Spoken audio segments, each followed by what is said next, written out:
Hey YouTube, Outdoorsman here. Today I'm going to be taking you on a tour of one of my favorite Canadian diving locations. I made this video from my dive on the wreck of the Gertrude in April of 2018.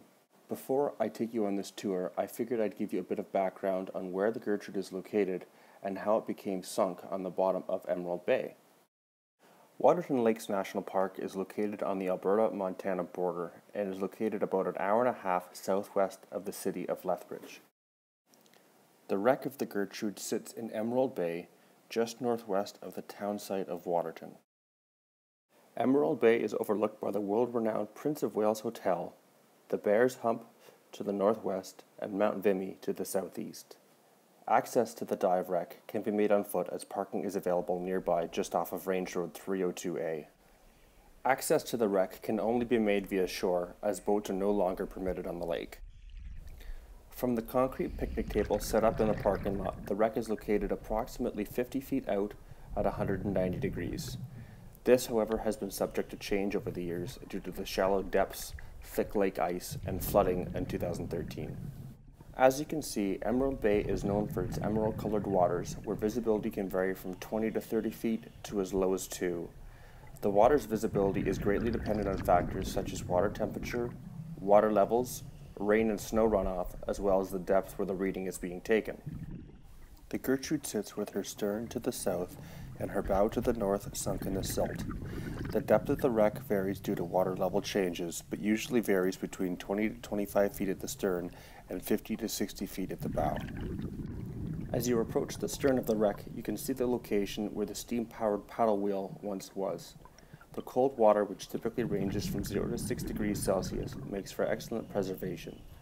Unfortunately, not all portions of the wreck, including the paddle wheel, have survived 100 years underwater. As you move along the stern of the Gertrude, you may notice vandalism which was not present only a few years previously. Despite strict laws around removing items from the wreck, damage still does occur. Some of this damage is intentional, and some is from inexperienced divers whose lack of buoyancy control may cause them to make contact with the wreck. The Gertrude was built in 1907 on Lake Maskinonge in Waterton to serve Henry Hanson's sawmill, which was located nearby. When completed, the Gertrude was 100 feet long, with a deck length of 85 feet. It drew only 8 inches of water, allowing her to navigate the shallow river sections between the lakes. After Hanson's sawmill was damaged by a flood in June of 1908, the Gertrude saw less use and eventually, in 1915, became an excursion vessel. In 1916, she became moored in Emerald Bay and was turned into a restaurant and tea room. In 1918, officials ordered that the Gertrude either be removed or scuttled. The owners chose the latter, which is now why the Gertrude is sitting on the bottom of Emerald Bay.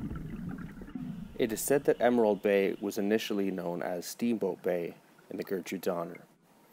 As you can see, much of the ship's deck planks are now missing due to ship movement under the thick ice, water currents, and occasionally from divers coming into contact with the ship.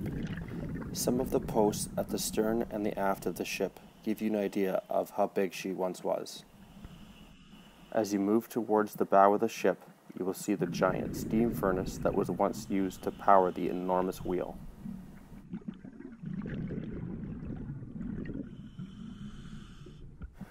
The furnace itself, as well as some of the other steam parts, have remained relatively well intact.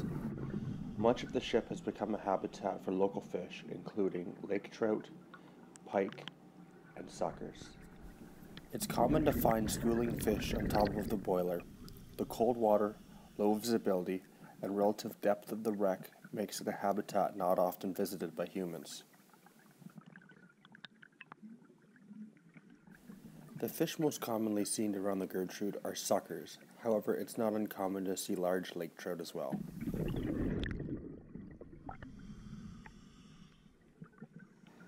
As you move further towards the bow of the ship, the visibility decreases as the water depth changes down to about 55 feet.